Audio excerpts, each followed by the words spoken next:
I'm Guy Kawasaki. This is Remarkable People. I'm on a mission to make you remarkable. Helping me in this episode is the one and only Doug DeMuro. If you're a car guy or gal, these YouTube intros will sound familiar to you. This is the 2022 Porsche 911 GTS. This is a Bugatti Diva. This is the new 2022 Ford F-150 Lightning. You may know that I love cars, and if you didn't, you do now. Today's guest not only loves cars, but he has made his passion the foundation of his success and career. Doug received an economics degree from Emory University in Atlanta.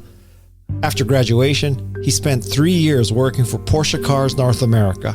Doug has created a YouTube channel starting in 2013 with a focus on cars, and he now has more than 4 million subscribers, and his videos have been watched more than 1.5 billion times. Doug is also an entrepreneur. He started an automotive online auction site called Cars and Bids. It focuses on cars from the 1980s and after. Currently, Doug lives in San Diego with his 1997 Land Rover Defender 90, go figure, a 2005 Ford GT, a 2012 Mercedes-Benz E63 AMG Wagon, and his wife and his dog Noodle. I'm Guy Kawasaki. This is Remarkable People. If you're not a car person, you should listen anyway. This is one entertaining episode. With no further ado, my buddy, Doug DeMuro. This is Remarkable People. I'm a huge fan. You have no idea. I have watched hours and hours and hours. Thank you. I appreciate that. You're second only to Yellowstone as far as hours consumed. I appreciate that. That means a lot. A lot of effort goes into these videos. What's in your current stable these days? The car I drive the most is a convertible Mercedes G-Wagon, which is just about the ugliest thing in the world. It looks like a regular G-Wagon, but shorter and wearing a toupee. So stupid. But I love it. My wife loves it, and we drive it around. And I have an old Land Rover and a new Land Rover and a Ford GT, which is a really special car, and an Audi RS2 station wagon. It's a lot. It's an enormous amount to keep track of and to maintain, to deal with, is what I've learned. Now, of that list of cars that you own, the one I find the most surprising, or the ones I find most surprising, is Land Rover. Now, why would you buy a Land Rover given its reliability reputation? Well, the old one is just a cool car, and old cars in general kind of break, and that's just kind of how it is. Yeah, but the old Land Rover is bad too. And so that car has been very special. I use that as like my wedding getaway car, and we had our honeymoon, and I'll always keep that probably. The new one, I don't know. Land Rover does have a lot of issues, and I've had Land Rovers in the past that have had a lot of issues, but new cars in general, even Land Rovers, are not really so bad. And that's certainly true of my new Land Rover. I've already done 26,000 miles in that car in a year, and it's been fine. So no complaints. I wouldn't get one used, I'll put it that way, unless it was a vintage one that I really was paying attention to and knew I wanted to own it and maintain it. I'm just checking. I found many things interesting about your background, but working at Porsche North America as the start, like, holy cow. So what did you learn or unlearn there? Yeah, that's a good question. I learned a lot, actually, and not a lot of people think about this, but I learned an enormous amount about the car industry. So I was the vehicle allocation person at Porsche. So basically, I was responsible for making sure all the right cars went to the right dealers at the right time, that sort of thing. And that's the point person in a car company. What gets distributed where and when and how many. And so it was a really, really cool experience to kind of learn how it all works, how dealerships work, how invoicing and sales, and what's desirable and what do dealers not want, and how do they weasel out of some things. And it was a very interesting, very, very interesting job. And it was Porsche, but frankly, I think it would have been an interesting job at any automaker. And in that job, the timing may have been right. Did you ever get a request from Stevens Creek Porsche Audi saying Steve Jobs wants a black cabriolet tomorrow? Cars like that, the dealers got open allocations for, and they could just build them. And so exact units didn't necessarily come through me unless they were very special cars. But I'm sure I distributed the allocation, and they ordered that car for him at some point. And as you can imagine with Porsche, there were a lot of celebrities and crazy stories and people who needed cars. We had people fly cars over on airplanes, which now is actually not all that uncommon. But back then it was a crazy, one guy a year did it or something, and it's incredibly expensive. I think Steve did that once. So you just got to have it. The thing is, if you put the car on a boat like normal to the West Coast, it takes about 4 weeks, and an airplane takes about a couple days. But the cost is like $30,000 or $40,000 more. So if you're paying 30 or 40 grand for a few weeks, it's just insane to me. It'd be nice. I knew someone very highly placed in the Audi organization. And back then it was Porsche Audi together. Yeah. And so once I was about to buy a Porsche, and I told the guy, will you go contact PCNA and tell him it's Guy Kawasaki who wants one? And so he did that. He said, he talked to the general counsel of Porsche at the time. And he said, my friend, the general counsel said that everybody who buys a Porsche is special. That's right. It was insane. And after a while, you're just numb to the request. It doesn't really matter anymore because everybody's some guy with $50 million. It doesn't matter. All of them are buying our cars. So the 12th guy and the 18th guy who wants this special option has got $50 million is like, get in line, dude. You're not something. This isn't anything. Were you involved with the Martina Navratilova ostrich leather? There's some weird cars, man. Yeah, I don't remember that there was ostrich leather, but I remember there were cars for tennis players and race car drivers and that sort of thing. And I never really understood any of that. The executives would just come to me and say, hey, man, you need to get a car this spec to this person and this dealer at this time. And I was like, all right, got it. Understood. Tell Hans to right. fire up the factory. Right. So I'm interested in your business model. So is it about gathering eyeballs and selling YouTube ads, or is it promoting cars and bids?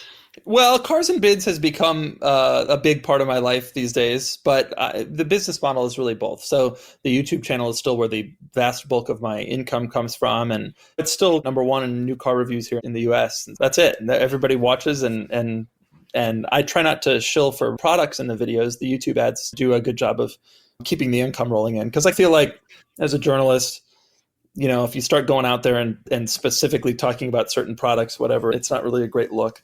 But I think the viewers feel that way too, because the views have always remained really strong. And I think that most of them think I'm a pretty objective source for info. So how do you position cars and bids against Bring a Trailer? It's an interesting thing. Bring a Trailer is a huge success. I mean, they're a massive business and they're doing really, really well.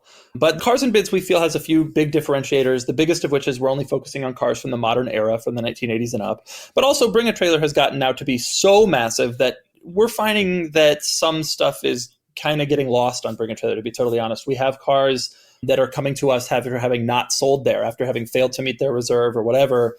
And we're getting more. We have a running spreadsheet among our team that we have 50 or 60 cars that have not sold on Bring a Trailer and come to Cars and Bids and sold for more money. And that's a big deal for us, because when we first launched, we thought we'd have to compete kind of on the fringes. And now it's pretty clear to us that we can compete in the actual heart of this, especially when they're running 500 auctions at any given time. It makes it a little hard to find stuff sometimes. And they got 20 BMW M3s live. Your car's not special, but it's special to us. The innovator's dilemma. So listen, I really love cars. And so I'm going to go deep. Maybe I'll lose a lot of my audience, but I'm going to go deep. I really am curious about some stuff. Okay. This is a special moment for me. All right. I know, a little fanboying out here, but so let's talk about the review process. So first of all, are you on the press list? So, you just send an email to someone at PCNA.com and you say, listen, I want a GT3 in black with rear wheel steering stick, and I'm going to review it. And bada bing, bada bang. Yeah, you got a car. That's a great question. So that's the biggest question. And the answer is it depends on the automaker. Some automakers have realized the value of YouTube and the benefit of YouTube, and they have responded in kind with providing what I need. Now, it's not as simple as saying I need this color and this spec. They only build it, maybe 3 or 4 press cars for my area or whatever, and they just send me what they have. But some automakers haven't. And some automakers, it's still a fight. And sometimes it's still a big fight. And sometimes I just give up and go to dealerships who do understand. All the dealers understand, because they're dealing with the customer day to day, and they know how much the customers are watching videos in order to make car decisions. But the automakers, some of them, maybe half, are still in a world of print media and don't really get why some guy wearing shorts on YouTube is someone that's important. And I don't mind. That's fine. I'm not here to convince them. I've convinced their customers. And to me, that's all that really matters. I will find the car one way or another. I just need to keep getting viewers to come in, and eventually they'll all come around. I would say about half of them have figured it out and are in my world. You want to name names who doesn't get it yet? Let me think. Just narrow down the country. It's not that simple. You would think it is, but it isn't that simple. I have not had an enormous amount of luck with Mercedes-Benz, which is funny because I've owned a lot of Mercedes-Benz cars. However, Audi and Porsche, they get it. They understand, perhaps because they're going after younger buyers in Porsche's case, or because they have younger buyers in Audi's case. And so they understand the benefit of that. And it goes that way throughout. The big three American automakers are pretty good, but it can be hard to shake stuff loose. Tesla, of course, doesn't even have a PR team. You got to find a guy who has one. But I'm pretty good. I've gotten pretty good at that. And the Japanese, I don't know, it's kind of 50-50. And Nissan has never really done much with me, but their cars aren't that desirable, so I've never really worked that hard at it. It hasn't really mattered all that much.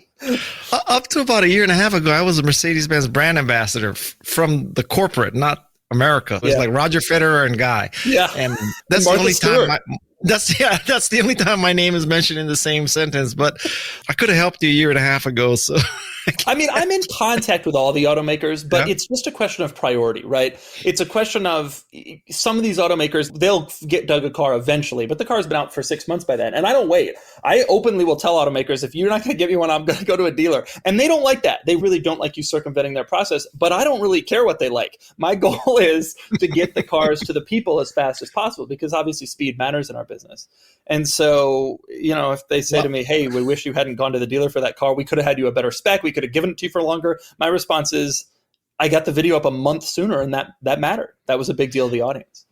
Partially based on your review, I just picked up Ioniq 5 all-wheel drive limited. So if you can't get one of those, you can have mine. I actually have one of those coming in a couple of weeks, which I'm really excited for, because I filmed that walk around of it, which was cool, but I haven't gotten to drive it. So I'm really excited to drive it and check it out. Have you ever wanted to get a Peace Van, which is a mattress upgraded to be a weekend camper? I have one of those. I have two of those, actually. I think about that stuff. And actually, vans are so hot right now. That's like the thing right now. I'm trying to get through as many vans as I possibly can. We're selling them like crazy on Cars and Bids, and they get crazy views on YouTube too. Vans are everybody wants to be in vans right now. If you want a mattress converted to a weekend camper from Peace Vans, I have two. Feel free. I'll be my pleasure and honor to let you use it. What are you doing with both of them? Like you're using one. What do you do with the second one? It's a long story. So I got one, and then my son loved it. So I said, I don't want to fight him for it. So I bought another one, and now he says, so anyway, it's a long story. I got two right now. So if you want one, let me know. Okay. Now, a serious question. So how much can a car reviewer say negative without worrying about, oh, shit, Mercedes is not going to send me the next car if I say that the EQS looks like a deflated jellyfish? I mean, what's going to happen? You don't like how it looks? I like how the EQS looks, but I'm in the minority. There's no question most people hate it. But I think it's cool as hell. I finally saw one, actually just a normal one on the road the other day, and I'm like, I love it. That's a good question, and I don't know what the answer is quite. I have at times clearly said things that the automakers didn't like, and I was not early in the list to get a car next time. But again, to me, it doesn't matter all that much, because I have other outlets where I can get the cars from. The dealers don't seem to really care all that much. And at the end of the day, I got hundreds of private owners email me every single day. And obviously, they're not going to be the first person to get the car. Yeah. But if I have to wait a month because I said something bad that was true, so I wait a month to get a private owner's car, then I'll do that. Doesn't matter to me that much. Now, some of these journalist outlets, the media, they can't really do that. The press cars are kind of their golden goose. And so I do worry about sometimes the truth aspect of some of my colleagues' reviews. I have to ask you, why do you stand in the back of the car? Because the car is the most important thing. It's not me. And it's interesting. There's some distinction. Some people stand in front of the car, and I'm not the video. You're here to watch the car. And I really believe that. People like me to an extent, but if you go and watch some of my lesser viewed videos, like, people don't like me enough to watch a Pontiac Vibe review. They want to watch the car. That's what they're here for. That's it. In your Harley Davidson, I don't know what model truck that is, the Harley truck. Yeah, you just see your head. That was an ad, but I remember that. Some of those vehicles, I guess I should maybe stand in front of some of those. I've never actually even thought about it. Part of the problem is that I wear shorts in every video, and people just hate that. And so standing behind the car allows me to at least conceal the shorts in the intro. And by the time they get inside the car, they're hooked. If I stand in front of the car, they turn it on. They're like, look at this jackass wearing shorts. I don't need any of this. Okay. Now,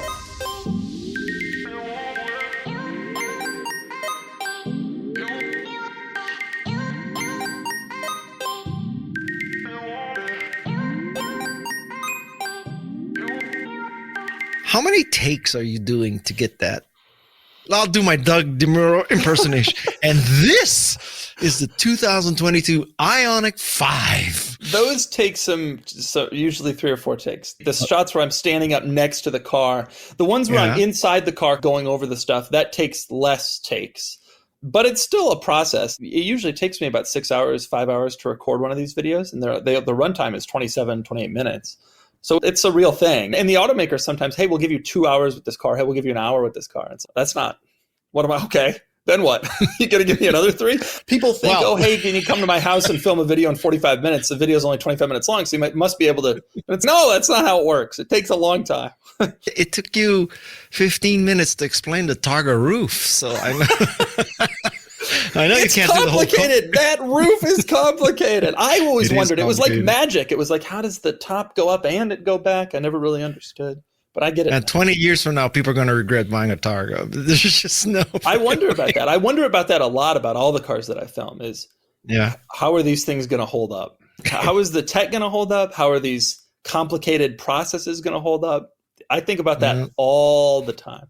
An Ioniq 5 is cool, but would you want to own that thing in 20 years? I don't know. Battery's depleted. The tech is not new. And this is coming from the guy who buys 2 Land Rovers, but I digress. Hey, the new Land Rover, the one that is my daily driver car, I got an extended warranty on that because you have to with Land Rover. And when about 20,000 miles before that warranty ends, that car is gone. I don't want any part of that. So that's a good question. Do you recommend people buy the extended warranty? Only if they're buying a car that is absolutely known for its horrible reliability and if the warranty is coming from a reputable company. I bought it from the warranty came directly from Land Rover, so I'm pretty confident. And if you actually plan to own the car that long, I will own this car to 100,000 miles or 75 or whatever. But a lot of people buy them thinking they'll own it forever. I'm going to have this car forever. And then they end up selling it in a year and the warranty's not used and they can't get their money back. And don't do that. Now, you said the end product is 30 minutes. There's 6 hours of recording. How many hours of editing is there? I think 3 or 4. I think my editor is down to about 3-4 hours. And then obviously getting to the car, which isn't always easy. Sometimes they're local, which is great. And sometimes tonight I'm driving up to Thousand Oaks, which is like 4 or 5 hours from me to film a car tomorrow morning. And so that's overnight hotel stay and 10 hours on the road. And so it's not always that easy. So if you shoot it tomorrow, when does it hit YouTube? That's a good question. People are always wondering that. The answer is it depends on the car. The new cars, they go up quick because they're relevant now. And if you if you wait to put up a video on a Lucid Air, a month even, you could lose a third of your views because other people already have. But an older car, and some of the people whose older cars I film, they get upset, like, where's my video? And it's like, well, it doesn't matter. It doesn't matter if your 1990s car goes up today or a year from now. It's going to get the same views because its relevance is no different. And so the new cars always have to take priority, which is upsetting to me as a guy who likes some of these weird and quirky older cars. But it's just the way the business works. So you can't really change that. So how long? I need a number here, Doug. I can turn around a video. I shot the Bronco Raptor on a Wednesday, and it was up the following Monday. But I can turn them even quicker than that. I shot the Corvette Z06 on like a Tuesday, and it was up the following Thursday. I can turn around in a day. If I could go home that night, edit it, and get it up the next day. If you do the editing? No, I have an editor, but in situations like that where it's so tight, it doesn't make sense for me to send him all the files because he's in Arizona. He has to download all the files. Then he puts it together. Then he sends me a draft. It's too long. It's easier in a quick turnaround like that. It's easier for me to just do it all myself. And are you using Premiere when you do that? No, I use iMovie, the finest video editing. Oh, frick. That's 2 strikes against you. Land Rover and iMovie. The thing that I've learned is simplicity is key, especially on YouTube. People think, I'm going to make the best this, the best. That's not necessarily what people want. You can go on TV and watch really high production value content. On YouTube, people just want to kind of click on something, find out what a guy has to say, click on the next thing, whatever. They're not necessarily looking for like 4K drone shots of the mountain you're about to climb and all that stuff. People get bogged down in that stuff, and it takes them a month to make a video. And that's not necessarily what people are interested in my opinion, anyway. Some people disagree. Now, did someone instruct you to use your hand in such evocative ways, or is that a natural Dougism? No, I think it's natural. And actually, if you watch the earlier videos, I don't do it because I was nervous in front of the camera. Well, you've definitely got over that. Oh yeah, now it's like everything is whatever, and people seem to appreciate it too. Next question. So I can't tell. What gets you more excited, like a cool feature or a quirk? I think it depends on exactly what it is, but I really do love seeing. It's kind of both. I like when I filmed the new electric cars, I did the Lucid Air and I did the Rivian, and those are both really cool. And they have some weird quirks, but mostly it's interesting to see where those brands are innovating, what kind of features they're coming up with that are different. And so for cars that are new and cool and special and innovative, I think it's like seeing what they've come up with. But for the older stuff, I mean, it's interesting to see some of these bizarre decisions that were made terribly in the 80s and 90s and some of the weird quirks that automakers did. Okay. Next question for someone who does a lot of video recording. I am amazed by your ability, and frankly, other YouTube car reviewers. I don't know how many takes it was, but they sent them and said, well, the 2022 911 GT3, when you put it in the sport chrono mode, it lowers by 6.5 millimeters, and it jacks up the horsepower from 405 to 407.5, and that means the 0-60 is now 3.1 seconds instead of 3.2. How do you memorize all that shit? I appreciate you asking that. No one has ever asked me that before, and I think people just assume that it happens, but it's hard. That is not easy, and I'll tell you, there is nothing worse, and this happens to me at least once every couple weeks. There is nothing worse than you get through one of those lines, and you've said 9 numbers, and you look at your shot list or your notes, and you got the last one wrong. And you're off by 6. And you just know that you're going to get nailed on it in the comments. So you got to go back and you got to do the whole thing again. And so in your mind, you're thinking 400, 403, 6.4 seconds, right. 6.8. And those are the numbers you got to hit. And people will often say to me, well, your delivery is this, that, like, why do you talk too slow, too fast? It's because in my mind, I'm just thinking about these numbers. I don't care about the rest of the line. I got to get this stuff right. It's not disk access problem. The right way to do it, of course, would be some sort of teleprompter situation. Yeah. But it isn't necessarily relevant often enough for me to lug that around everywhere. And I don't necessarily want to be reading, while I'm doing it. I want to seem like I'm engaged in it, because I am generally. But sometimes those numbers make it a little challenging. Okay. I'm amazed. So speaking of the Raptor, when you open up the fuel door, and you see the little icon, you say, well, in the other Broncos it's this, but in the Raptor it's this. Did the PR people at Ford tell you, hey, Doug, be sure you open up the fuel door and look at the icons, or do you just going over each car with a microscope so you see something like that? Yeah, it's to the point now where the Ford PR people did point that out to me, but I don't miss stuff like that. I've gotten really good. And it's funny because I'll meet the car owner. When I'm not doing a new car, I'll meet the owner of an older car, and they almost all say this to me: I don't know how you're going to make a video on this because there's nothing quirky about this car. And the truth is, what actually is the case, they've lived with the car for the last 7 years. And so in their mind, there's nothing quirky about it. But really, if you're coming at it with a fresh set of eyes, knowing what the audience views to be quirky, you can find a lot of quirky stuff about just about any car. And I've gotten a good eye for that sort of thing, for figuring out exactly what is going to be seen as interesting or weird to the audience. This is a good example of quirk. So I noticed that every review of a modern 911, they go back to the engine and they say, all right, so you see that there's 9 slots and then there's 2 brake lights. And that's symbolic of 911. And I swear to God, probably Hans and Dieter are in Germany saying, what the hell are these Americans talking about? That wasn't on purpose. We just put that there. Porsche insists that was on purpose, which I find to be insane. But I literally just 30 minutes ago was watching my review of the 911 GTS, and I mentioned that exact thing. But yes, Porsche insists that was an intentional little Easter egg put in there to, And do they insist you unveil the Easter egg? No, not at all. Not at all. In fact, they assume that most people won't. But that's my thing. So to me, it's worth covering. And sometimes stuff like that isn't mentioned. In the Bronco Raptor review, watch the other Bronco Raptor videos. They didn't cover all of the weird little Easter eggs, which is fine. It's not necessarily everybody's audience doesn't necessarily want to see all that stupid crap. Okay. But mine does, and I love it personally. What kind of camera are you using when I you use just a Sony 4K camcorder. just one camera? And then also my iPhone. Anytime you see me in the shot speaking, that's the camcorder. And anytime you see me showing a little detail or whatever, that's my phone, just because it's so much more compact. And when you're on the road, do you have GoPro stuck to the windshield? No, I just use a RAM mount, like a motorcycle mount with my phone, and that's it. No GoPros. Oh my God, really? It's a low-tech, simple setup, but it seems to work. Yeah. And I will point out one important thing is that my viewers don't care quite as much about the drive as they do about the little quirks and stuff. If I really was doing like a hardcore performance drive, wanted to show every aspect of the car, I would bump up the production value. But my viewers want to see like 85% quirks and 15% drive.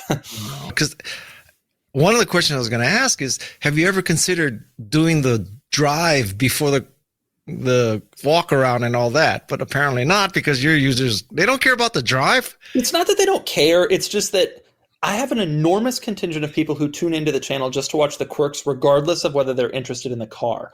And the drive is primarily interesting to people who are actually interested in buying the car. You wouldn't watch a guy driving. Right. You wouldn't watch a guy driving a Honda Ridgeline. Right? Who cares? But you might watch how does the cooler, the ice chest in the bed work? Like that might be interesting. That's interesting to a lot of people. Exactly. And so I think that's what happens. I think that the people who stick around to the end they're the ones interested in buying the car, except for my videos about crazy supercars, Ferrari F40 and 918 Spider and that sort of thing. People watch those drives almost as much as they watch the quirks. Like Ioniq 5, I think a lot of people, they see that car and it's insane looking. And so they're like, okay, what is this all about? And they watch the quirks. But ultimately, as an electric car, the drive is only important to the people who are now actually considering, okay, do I get an Ioniq 5? Do I get an EV6? Do I get a Mach-E, a Model Y, that sort of thing? Mm-hmm. When someone clicks dislike or like, do you have any feeling about whether they're saying, I like the video or I like the car, or I dislike the video or I dislike the car? I think it's about the video. Okay. And I've learned that when I go negative in a video, I get way more dislikes. Even if it's generally accepted to be true, there are evangelists of every brand. But it turns out those people exist for almost every brand. So I just did a video review on the Mazda MX-30, which is a horrible car. It's an electric car that they came out for compliance reasons, and it's just a truly terrible vehicle. It has a 100-mile range and costs $40,000. I mean, it's like laughable. So I mentioned in the video that it's just a terrible car. And I got 2% more dislikes than usual. And I'm thinking, how could anybody disagree with me? but there are Mazda fans out there. I guess everybody at Mazda corporate disliked the video. And you don't interpret that as, oh, they're just like me. They agree. They dislike the car. No, because I'll do it on cars that are not as universally disliked, and I'll still get more dislikes. And my like count it's like 98% likes. But I can see sometimes it does drop to 96, 94, and I'll look and see, okay, what was it? And there's always a reason. It's always some car that I reviewed positively that most people don't like, or a car that I reviewed negatively, or some factor. Yeah, that's all I have to learn about the nuts and bolts of reviews. So now back a little bit higher, okay? In 3 years, what do you think the range will be of a Tesla? That's a good question. The range numbers just keep increasing, and you get to a point where it maxes out. It's like how airplanes don't need to be able to fly further than halfway across the globe, right? Like at some point, 600 miles, it's not relevant to anybody anymore after that. Right. There are a few people who are doing long road trips, but you're talking about now such a small use case. But I think 500, 600 miles is not going to be out of the realm. I don't know about 3 years, but not that long in the future. And at that point, what's the magic number for range anxiety go away? I think it's like 350. I think most people are happy at even 250. Obviously, it depends on your exact life situation. But I think 250, 300 for a lot of people is for the vast, vast majority of people is enough to not have anxiety. I think 500 is how could you at that point have any anxiety? And I think in a few years, we're going to stop measuring electric cars based on their range. Right now, that's a big topic of conversation when electric cars are announced. But someday, batteries and such will advance to the point where 300, 400, 500 miles, every electric car is like that. And people will start to focus on other stuff, namely the technology in the cars. Having been an owner of an Ioniq 5 for about 3 weeks now, the first 3 times I went to a public charging station, I could not get the charging station to work. Interesting. And so I think the biggest issue is, I live in the Santa Cruz area. If I were driving to, let's say, LA, I wouldn't take the Ioniq 5 because I don't know if Electrify America or EV Go along the way is going to work. And the apps have like reviews of the charging station. And sometimes the Electrify America, it'll even tell you in the app, hey, this one is down or whatever. But I had a similar problem. I had a Rivian for a week and I don't have a charger at my house yet. And I went to a public charger and it worked fine, but it was like janky and I had to plug it in 3 times while I was charging. And that's not a realistic solution. I will say, last year I reviewed a McLaren Speedtail, which is a $3 million crazy exotic car. It's one of the coolest cars I've ever reviewed. That car is a plug-in hybrid. And the way that it charges the plug-in battery is you pull over a inductive charger. And you position the car correctly on the inductive charger and it begins charging the battery. And I don't know if this is the future. There are a lot of limitations with that particular car, but to me, that seems like the best way to solve this problem. Imagine if you, with your Ioniq 5, had a mat that you brought with you everywhere, right? Yeah. And it looked almost like a phone, an extra battery. And you could just stick it on the ground, pull over it, you're charging while you just sit there. That would be something. Or charging stations become that, as opposed to something where you have to make a physical connection with the car, which is obviously not as reliable. Case in point, who plugs in a phone to charge it anymore? Yeah. But you blew past a little detail here. So how does one go about getting a $3 million car to review? Up next on Remarkable People. What tends to happen is, as cars become more advanced, people say, oh, you'll never be able to work on these again. And then they get cheaper and weird third-party solutions for stuff starts showing up, and it seems to make itself work out. Hello, I'm Jane Goodall, and I just want to tell you that I've been on Guy's podcast twice now and had a great time, and I really hope that you'll listen to it. Of course, especially the one when I'm on, but the others are great too. You're listening to Remarkable People with Guy Kawasaki.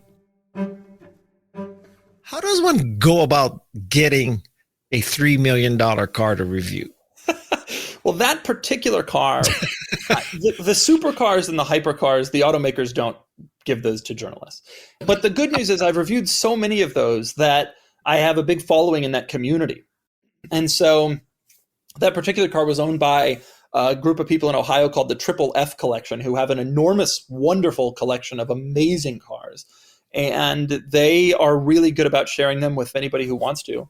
And so I came out there and filmed a video with that and a couple other cars. And that's a way you have to do it with exotic cars like that. I just filmed a video with the Ferrari Monza, which is like a single-seat race car that Ferrari is making. And it was the same deal. Ferrari only makes 500 of those for the world. They don't care about getting one in the hands of a journalist. They're not trying to sell that car. It's already sold.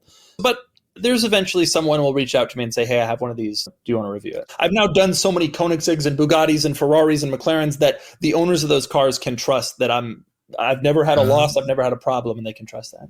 So do you have the Sultan of Brunei on speed dial and you say, hey, that guy, I would give anything. I would give anything to go down there. I would review those cars for free. No YouTube ad revenue. And I would pay my own way to go down there. He has some of the coolest cars that have ever been conceived at any time. And a lot of them are one-off cars that he had commissioned by Bentley and Ferrari. Imagine having that kind of money. It'd be pretty cool. Well, if I interview him for this podcast, I will take care of you, Doug. They're kind of gun shy about that collection now because I guess the collection was bought by his brother, who then ran into legal trouble. And at some point, I heard they were quietly trying to sell some of the cars. And I don't know what the deal is now. I don't hang with them, so I wouldn't. Yeah, right. All right. Next question. So do you feel any guilt? That's a strong word, I realize, Doug. Do you feel any guilt about owning or recommending an internal combustion car at this point?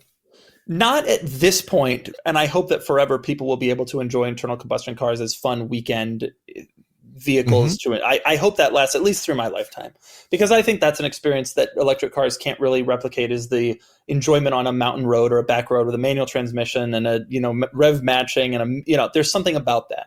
But I do take very seriously my role in being able to tell people some of the benefits of electric cars if they're not necessarily certain about them yet. And that's a big deal for me because a lot of my audience is car enthusiasts, and a lot of car enthusiasts are very skeptical of electric cars. And I'm not. I love electric cars. I think they're great. I think there are many, many great things about them. And I try to make those benefits very obvious. and I try to explain it very clearly. And this year, my car of the year was an electric car that Rivian. 2 years ago, it was the Model 3 Performance. And so I do try to make it a very big part of the channel. To the extent that I should do more or feel guilt about it, I'm not there yet, just because there are still so many internal combustion cars, and that's still such a high percentage of the market, and I just have to go where the viewers are. But I think in a few more years, I'm going to start trying to convince even more people to start to make that switch. And I think, frankly, the automakers are doing a good job of themselves. They're making desirable electric cars. Yeah, the Ioniq is highly desirable. It's the infrastructure that's the problem, in my humble opinion. Honestly, cost is a problem too. There's electric pickup trucks now, but most of them cost $100,000. That's not feasible for people who are looking at a Toyota Tacoma. And I think that as cost comes down too, people will start having less of an excuse not to have one. Now, do you have any qualms about naming a brand new truck from a brand new company as car of the year? Yeah. Aren't you worried about Yeah, parts? absolutely. And I almost didn't for that reason, because I don't trust it. And they have a lot of defenders, as does Tesla and Lucid. But I don't trust any of those companies. Tesla has already proven that part supply is a bit of a challenge. You get into an accident with a Tesla, there's horror stories all over the internet. There's horror stories all over the internet of people who just trying to get simple services done and can't do that with their Teslas. It's hard to upstart a car company. It just is. Yeah. Production is hard. It's one thing when you're making an app. It's hard to make a car. And to provide the network and the repair network and the accident repair network and the part supply network, it is really tough. And so, yeah, I have some qualms about Rivian. Now, Rivian has an enormous amount of investment from some legacy brands that I take seriously.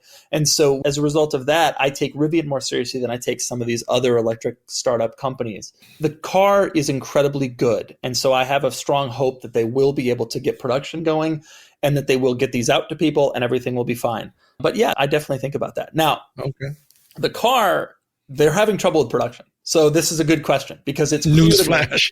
They were saying in June they would have these on the road. I follow the Rivian hashtag on Instagram, and I got my Rivian today. And you click on the profile, and they work at comms at Rivian. Oh, they work at battery development at Rivian. I don't know how many of these are being sold to actual people right now, and it seems like it's going a lot slower than they thought.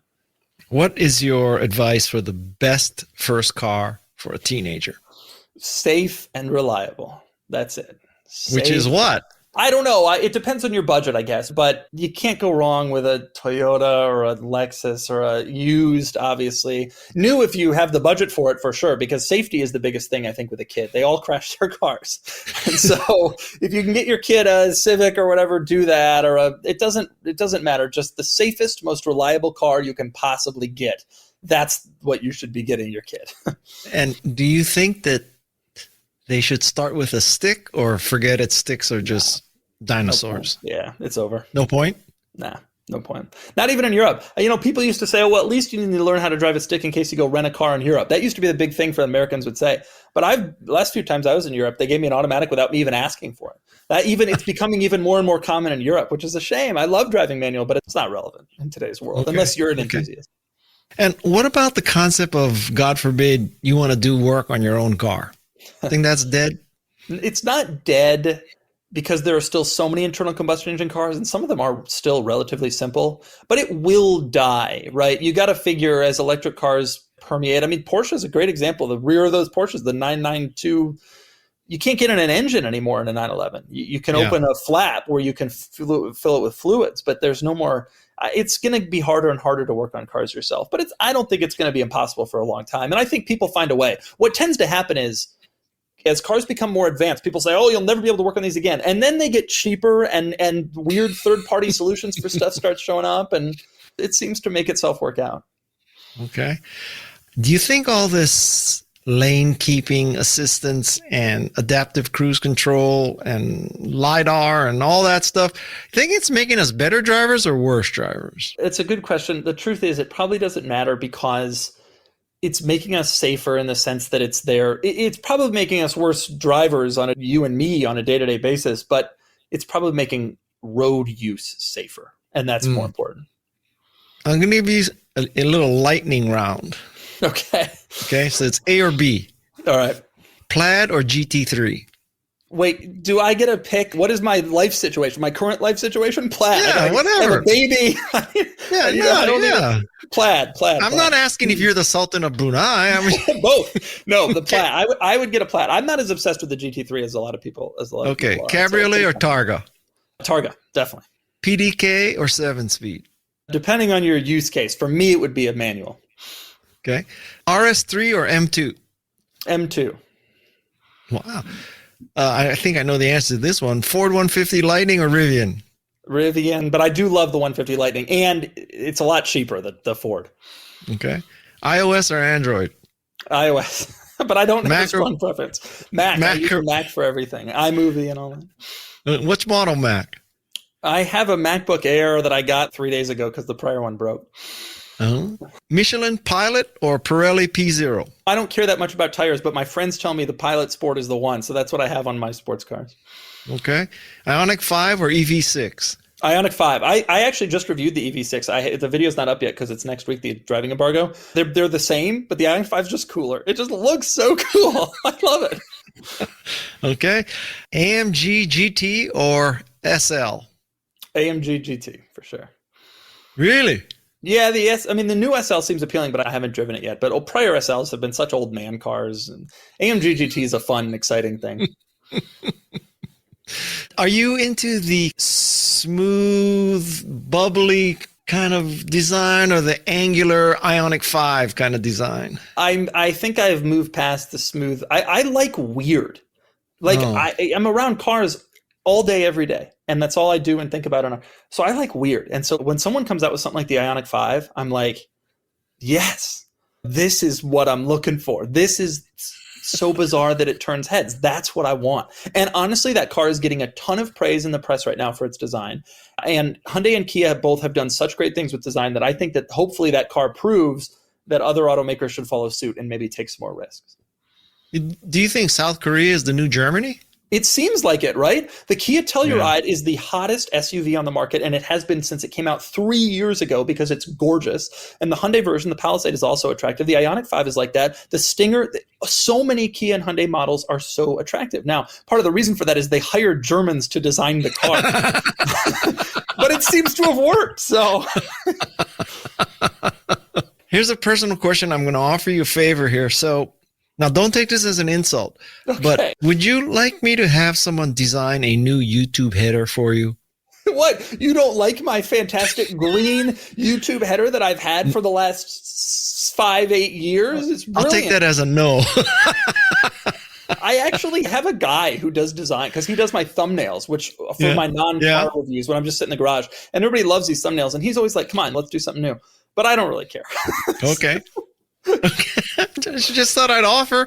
And by the way, this is a mystery to me. So what happened to more Doug? You know, that's an interesting question. A lot of people wonder, and I'm going to send them a link to this podcast every single time I get asked this going forward. Yeah. Okay. The YouTube algorithm is a beast, and trying to figure it out is a challenge. And I devote an enormous amount of time and spreadsheets and charts and graphs to doing just that. And what I learned was that it seemed to me that I was getting similar views or more views by putting those more Doug videos on my main channel. And also I get a higher ad rate on my main channel because it has so many more subscribers and a larger reach and that sort of thing. Last spring, I took the risk of taking some of the more Doug videos and putting them on my main channel just to see what would happen, sort of an experiment. And what happened was they have performed better and they have gotten more money and they haven't been a detriment to the videos on the main channel. And so I think that was the right call. So I still do those more Doug videos, but they show up now on Sundays on my main channel.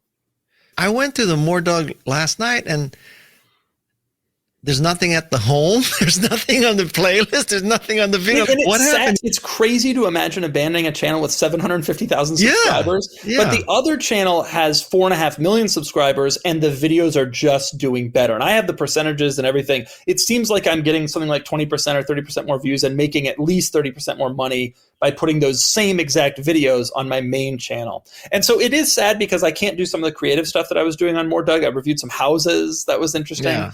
But at the same time, if you're smart about it, it's just a better way to do it. And I've realized that I can use some of these weekend videos to do like second reviews of cars where I've already reviewed the main version of it or something. You know, when a 911 comes out, I've reviewed that, and the GT3, then the GTS comes out, and I can do that on Sunday, still on my main channel, but in sort of a shorter format. And that's the right way to do it, I think. I would say that it's working. Yeah. So far, so good. We'll see. We'll see how the next few years go. Although there's no more air-cooled 911s, but okay. So I have but one last request for you. First of all, I have to say, I really enjoyed this. Can you tell?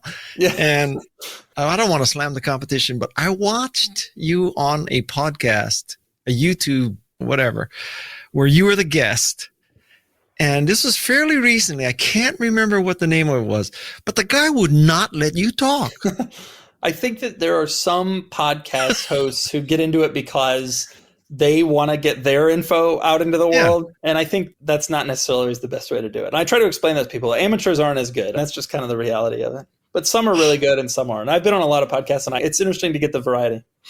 I'm all about the guest. I appreciate that. I'm all about the car. That's why I stand behind the car. That's why you ask, I appreciate it. I think that's what people are looking for. But sometimes it's, the podcast host, it's a little bit tough for them to keep that in mind. They got a microphone. They want to speak. I thought you were going to say, oh, yeah, guy, I've been meaning to get around to redesigning that header. So, yeah, go ahead. Knock yourself out. All right, I'll do that. No, I got a guy named McMike is his name. He's in DC, wait, I'll have him do it. He's going to do a great job. Okay. And then people all hate it. So I thought you'd say yes to that. Then I was going to ask you for a return favor. So I'm going to ask you for the return favor anyway, because I'm just that kind of guy. All right. What do you got? So I want to record you saying, maybe even multiple takes, the Doug, this is remarkable people. Can you do that for me? Yeah. Do you want me to do it right now or later when I'm standing in front of the car? Right now. All right. Ready? Yeah. This is remarkable people. Oh, I love that. Doug. Thank you for having me. I appreciate it. And I'm glad you got the Ioniq 5. It's so cool. So that, my friends, is Doug DeMuro, the most popular car reviewer on YouTube. If you're thinking of buying a car, be sure to go to his YouTube site and search for a review of it. If nothing else, you'll be highly entertained. I'm Guy Kawasaki. This is Remarkable People. I want to help you buy a remarkable car. My thanks to my team, Jeff C., Shannon Hernandez, Peg Fitzpatrick, Luis Magana, Alexis Nishimura, and Madison Nismer. Until next time, keep the pedal to the metal. Aloha and mahalo.